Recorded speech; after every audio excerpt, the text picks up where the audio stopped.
ষষ্ঠী বা অষ্টমীর দিনে লুচি পরোটার সাথে খাওয়ার জন্য সম্পূর্ণ নিরামিষ পনিরের রেসিপিটি তৈরি করে নিতে পারেন। একদম কম সময়, হাতে মাত্র 10 মিনিট সময় থাকলেই এই রেসিপিটি বানিয়ে নিতে পারবেন। খেতেও ফার্স্ট ক্লাস লাগবে। তো এই রেসিপির জন্যই কড়াইয়ে নিয়ে নিলাম 4-5 টেবিল চামচ মতো সর্ষের তেল। আর তেলটা গরম হয়ে গেলে পনিরের টুকরোগুলো দিয়ে দিচ্ছি।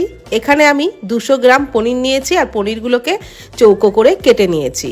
পরিমাণ মতো একটু লবণ দিলাম, সামান্য একটু হলুদ গুঁড়ো আর লঙ্কার গুঁড়ো দিয়ে পনিরগুলোকে হালকা লালচে করে ভেজে নেব। পনির ভাজতে ভাজতে একটু হালকা লালচে কালার চলে আসবে, তাহলেই কিন্তু এই পনিরের রেসিপিটা খেতে ভালো লাগবে। তবে খুব বেশি লালচে করে ভাজবেন না, তাহলে কিন্তু পনির আবার শক্ত হয়ে যাবে। তো আমি এই রকম হালকা লালচে করে ভেজে নিয়েছি, এইবার তুলে নিচ্ছি। আর এই রেসিপি কিন্তু সর্ষের তেলেই করবেন, তাহলেই খেতে টেস্টটা দারুণ হবে। পনিরগুলো তুলে নেওয়ার পর ওই তেলের মধ্যেই দিয়ে দিলাম একটা ক্যাপসিকাম কুচি, আর ক্যাপসিকামকেও বড় বড় টুকরো করেই কেটে নিয়েছি। এখানে আমি পুরো একটা গোটা ক্যাপসিকাম দিইনি, একটা বড় ক্যাপসিকামের হাফ পরিমাণে ছোট ছোট টুকরো করে কেটে নিয়েছিলাম, সেটা দিয়েই হাই ফ্লেমে একটু নাড়াচাড়া করেই কিন্তু তুলে নিলাম। ক্যাপসিকাম দিয়ে বেশি একদমই ভাজবেন না। এইবার ক্যাপসিকাম তুলে নেওয়ার পর হাফ চামচ মতো কালো জিরে ফোড়নে দিলাম, তারপর দিয়ে দিচ্ছি আলু। আর আলুগুলোকেও মিডিয়াম সাইজের করেই কেটে নিয়েছি। আলু দিয়ে নাড়াচাড়া করে একটু ভেজে নিচ্ছি।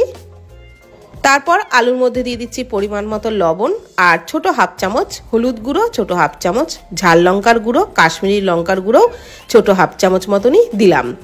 সব মশলা দিয়ে আলুগুলোকে নাড়াচাড়া করে একটু ভেজে নেব। তো আলু নাড়াচাড়া করে সমস্ত মশলার সাথে কিন্তু হালকা লালচে করে মিডিয়াম ফ্লেমে ভেজে নিয়েছি। এইবার দিয়ে দিচ্ছি ভেজে রাখা পনির আর ক্যাপসিকাম। পনির, ক্যাপসিকাম, আলু সমস্ত মশলার সাথে আবারও নাড়াচাড়া করে আরও একটু ভাজা ভাজা করে নেব। আরও 5 মিনিট মতন কিন্তু সমস্ত মশলার সাথে পনির, আলু আর ক্যাপসিকাম ভেজে নিয়েছি। এইবার আমি এর মধ্যে দিয়ে দেবো একটা বাটা মশলা। এখানে আছে 2 টেবিল চামচ পোস্ত আর 1 টেবিল চামচ সাদা তিল বেটে নিয়েছিলাম অল্প পরিমাণ জল দিয়ে। তো সেই মশলাটা দিয়ে নাড়াচাড়া করে আরও একটু ভাজা ভাজা করে নিচ্ছি। আপনারা চাইলে তিল ছাড়া শুধু পোস্ত দিয়েও কিন্তু একই রকমভাবে রেসিপিটা তৈরি করতে পারেন, তাহলেও খেতে দারুণ লাগবে। ভালো করে সমস্ত মশলা দিয়ে ভেজে নেওয়া হয়ে গেলে দিয়ে দিলাম মশলার পাত্রটা ধুয়েই বেশ কিছুটা পরিমাণে জল। আর জলটা দিয়ে একটু নাড়াচাড়া করে নিয়ে ঢাকনা চাপা দিয়ে ফুটিয়ে নেব। তবে তার আগে কয়েকটা চেরা কাঁচা লঙ্কা দিয়ে দিলাম আর হাফ চামচ মতো চিনি দিয়ে দিলাম। এই রেসিপিটা একটু মিষ্টি মিষ্টি ভালো লাগে, সেই কারণে চিনিটা অবশ্যই করে দেবেন। তবে মিষ্টির পরিমাণটা আপনারা যে যেমন খাবেন সেই বুঝেই দিয়ে দেবেন। ঢাকনা চাপা দিয়ে 5 মিনিট মতো ফুটিয়ে নিয়েছিলাম। এই রেসিপি কিন্তু একদম শুকনো শুকনো হলেই খেতে দারুণ লাগবে। যেভাবে আমরা আলু পোস্ত বানাই ঠিক সেরকমই কিন্তু এই রেসিপিও নামিয়ে নিতে হবে। ঝোল এর মধ্যে একদমই ভালো লাগবে না। সবশেষে নামানোর আগে হাফ চামচ মতো ঘি দিয়ে দিলাম। ভালোভাবে নাড়াচাড়া করে মিশিয়ে নিলেই লুচি পরোটার সাথে খাওয়ার জন্য দারুণ টেস্টি পনিরের রেসিপি কিন্তু একেবারেই রেডি হয়ে যাবে।